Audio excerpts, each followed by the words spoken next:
We were located on the university campus out in Ilam, and the earthquake rendered that UCSA building inaccessible.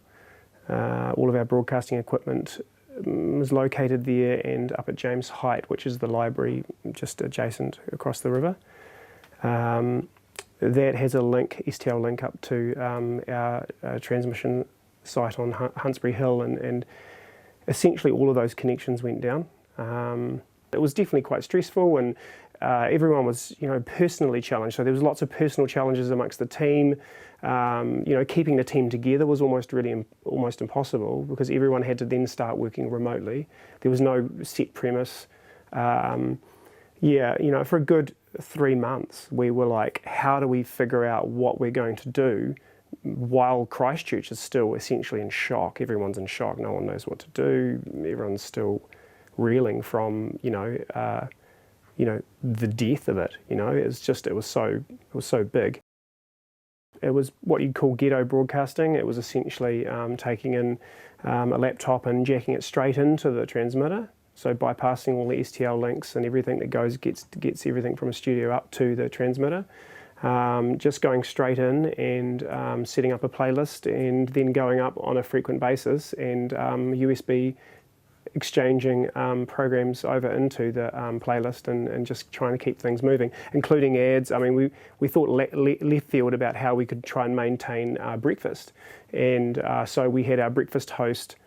We got quite clever at breakfast host and co-producer recording off their into their iPhones during the breaks, the music breaks, and then uploading it once we got a link up to our site, uploading that audio, which was essentially a voice break, up to the computer, and then pushing it into the playlist. So what we actually ended up getting together was quite a comprehensive sense of radio still, while being really quite handicapped.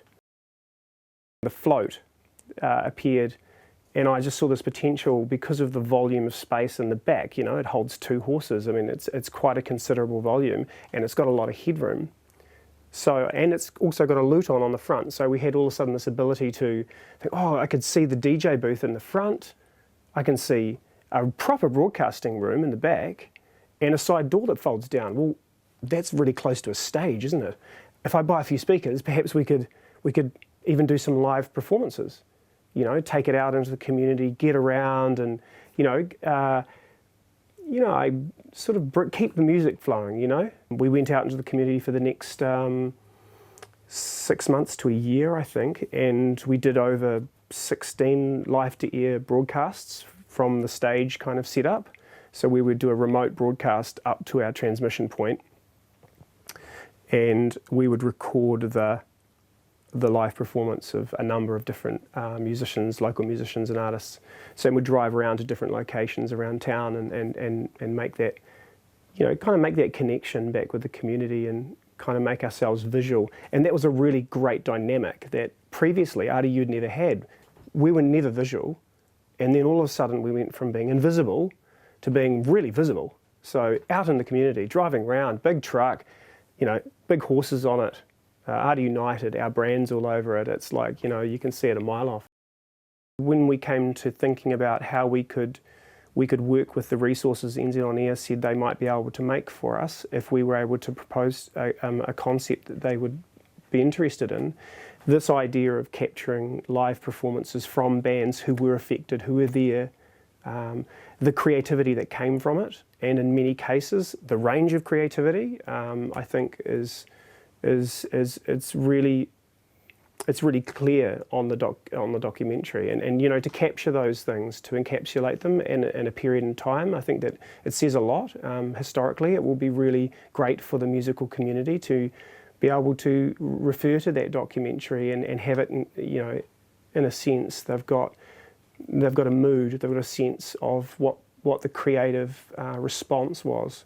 So yeah, I think that's something that we felt we could do because we were in touch with them all. We were seeing it happening as it happened, and then it was a matter of going back and engaging them, talking to them, interviewing them, and including the material that they had recorded in the various states.